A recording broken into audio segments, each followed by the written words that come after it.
मालिक, क्या इस बार भी लेट होगा पगार? पप्पू का, राजू का, छोटू का, सबके पगार का हिसाब करेगा तेरा मालिक मिनटों में। वो कैसे? पगार खाता के आकर्षक फीचर्स के साथ, क्योंकि स्टाफ खुश रहेगा तभी तो बिजनेस आगे बढ़ेगा। आज ही पगार खाता डाउनलोड करें। ओडिशा के सिमलीपाल टाइगर रिजर्व में पिछले 10 दिनों से आग लगी हुई है। इस आग ने करीब 1/3 पार्क को अपनी चपेट में ले लिया है। आग पार्क के कुल 21 रेंजों में से 8 को अपनी चपेट में ले चुकी है। आज तक के मोहम्मद सुफियान की खबर के मुताबिक आग लगने के कई दिनों बाद अब जो है सरकार हरकत में आई है और इसे बुझाने का काम चल रहा है। स्थिति पर कंट्रोल करने और जांच के लिए ओडिशा सरकार ने एक उच्च स्तरीय दल भेजा है। राज्य के वन एवं पर्यावरण मंत्री बी.के. अरुखा ने कहा है कि उच्च स्तरीय दल की अगुवाई प्रधान वन मुख्य संरक्षक करेंगे। मंत्री ने कहा, मैंने पीसीसीएफ को आग के कारणों का पता लगाने, उस पर काबू पाने और मामले की पड़ताल करने का आदेश दिया है। मीडिया से बातचीत में एक वरिष्ठ अधिकारी ने बताया कि आग बुझाने के काम में 250 वन रक्षक और स्थानीय वॉलंटियर के साथ 1000 से ज्यादा लोगों को शामिल किया गया है। इसके अलावा 240 ब्लोअर और फायर टेंडर समेत 40 दमकल की गाड़ियों को ऑपरेशन में इस्तेमाल किया जा रहा है। आग की लपटें एक जगह से दूसरी जगह लगातार फैल रही हैं। 2750 वर्ग किलोमीटर क्षेत्र में बसे इस राष्ट्रीय उद्यान में लगी आग पहले ही बेटा नोटी, रसगोविंदपुर और मुरादा क्षेत्र में फैल चुकी है। इससे बाघों समेत वन्य जीवों की जिंदगी खतरे में आ गई है और बड़ी संख्या में जो मेडिसिनल वृक्ष हैं और अन्य पेड़ पौधे हैं वो जल चुके हैं। केंद्रीय वन मंत्री प्रकाश जावड़ेकर ने मंगलवार 2 मार्च को अधिकारियों को निर्देश दिए कि वो आग बुझाने के लिए हर मुमकिन कोशिश करें और जल्द से जल्द आग पर काबू पाया जाए। लेकिन केंद्रीय मंत्री की तरफ से ये निर्देश आग लगने के करीब 9 दिनों बाद जारी किए गए। तब तक कई एकड़ जंगल आग की चपेट में आ चुका था।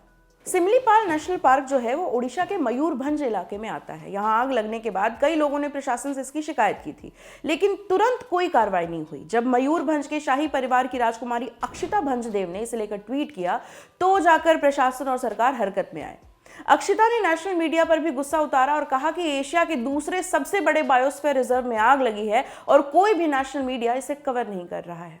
अक्षिता ने ट्वीट किया, मयूरभंज के जंगलों में पिछले 1 हफ्ते से ज्यादा समय से भीषण आग लगी हुई है। 1 हफ्ते पहले यहाँ के जंगलों में 50 किलो हाथी दांत बरामद हुए थे। उससे पहले एक स्थानीय युवक ने यहाँ चल रहे खनन और लकड़ी माफियाओं के गैंग के बारे में पर्दाफाश किया था। राज्य के कुछ चैनलों को छोड़ दें तो कोई भी नेशनल मीडिया एशिया के दूसरे सबसे बड़े बायोस्फीयर में लगी आग को लेकर कवर नहीं कर रहा है। अक्षिता के ट्वीट के बाद केंद्र सरकार एक्शन मोड में आई। पेट्रोलियम मंत्री धर्मेंद्र प्रधान ने ट्वीट किया, सिमलीपाल के जंगलों में लगी आग के बारे में जानकर हैरान हूं। मैं केंद्रीय पर्यावरण मंत्री प्रकाश जावड़ेकर और ओडिशा के मुख्यमंत्री नवीन पटनायक से अपील करता हूं कि वे इस ओर तुरंत ध्यान दें। धर्मेंद्र प्रधान के ट्वीट पर जावड़ेकर ने अधिकारियों को जांच करने और रिपोर्ट देने का निर्देश दिया। वहीं नवभारत टाइम्स से बातचीत में शाही परिवार की राजकुमारी अक्षिता भंजदेव ने कहा, शाही परिवार से होने के नाते ये मेरा लोगों के लिए कर्तव्य और जिम्मेदारी है कि ऐसी आपदा के समय मैं उनके साथ खड़ी रहूं। सिमलीपाल ऐतिहासिक रूप से भंज वंश का एक गढ़ रहा है और हमने यहाँ मुगलों, मराठों और अंग्रेजों से बचकर शरण ली थी, इसीलिए मैं आज भी जिंदा हूँ। ओडिशा हमारी ओर से दी जाने वाली खनन रॉयल्टी के साथ अवैध खनन का जोखिम नहीं उठा सकता है। अवैध खनन, अवैध शिकार और वनों की कटाई रोकना हर राजनीतिक पार्टी की प्राथमिकता होनी चाहिए। ये तो बात हो गई मुद्दे की कि किस तरह ये लाइमलाइट में आया और अभी क्या चल रहा है।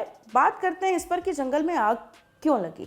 अधिकारियों का कहना है कि जल्दी गर्मी की आने की वजह से अप्रत्याशित सूखा आग लगने की वजह बना। आमतौर पर गर्मी की शुरुआत और सर्दी के अंत में वन क्षेत्रों में आग लगने की आशंका बनी रहती है। ये एक स्वाभाविक घटना है। इस दौरान गिरी हुई पत्तियां आग पकड़ने के लिए अधिक संवेदनशील होती हैं और उसकी वजह से पूरे वन क्षेत्र में आग को फैलने की सुविधा देती हैं। बढ़ता तापमान भी कभी कभी इस आग का कारण बनता है।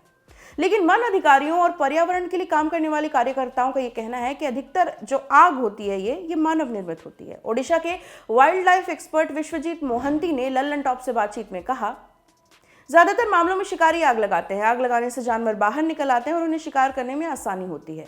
जो महुआ का फूल है वो पेड़ के नीचे जो पत्ता गिरता है उसमें आग लगा देते हैं, जिससे जमीन साफ हो जाए और उन्हें महुआ चुनने में आसानी हो। तेंदू पत्ता जिससे बीड़ी बनती है, उसके पौधों में भी लोग आग लगा देते हैं जिससे नया पत्ता निकल आए। जंगल में आग के ये सबसे बड़े कारणों में से एक है।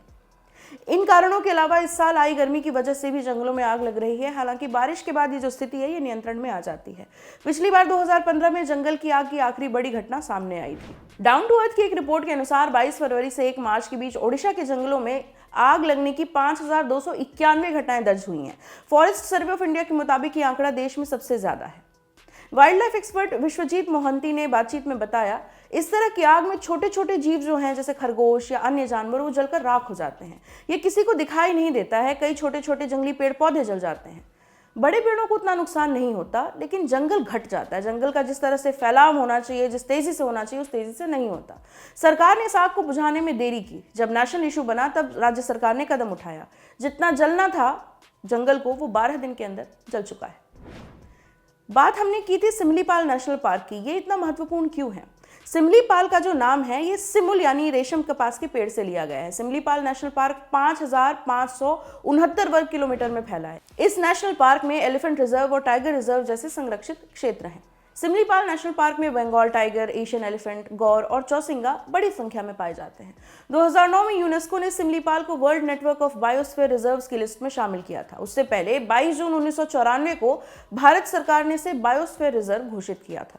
जैव विविधता की दृष्टि से ओडिशा का सिमलीपाल नेशनल पार्क बहुत समृद्ध है।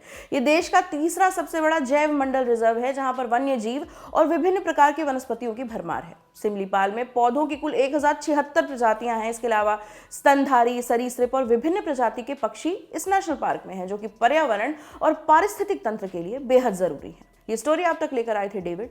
मैं हूं प्रेरणा, कैमरे के पीछे है अमितेश। देखते रहिए दी लल्लन टॉप।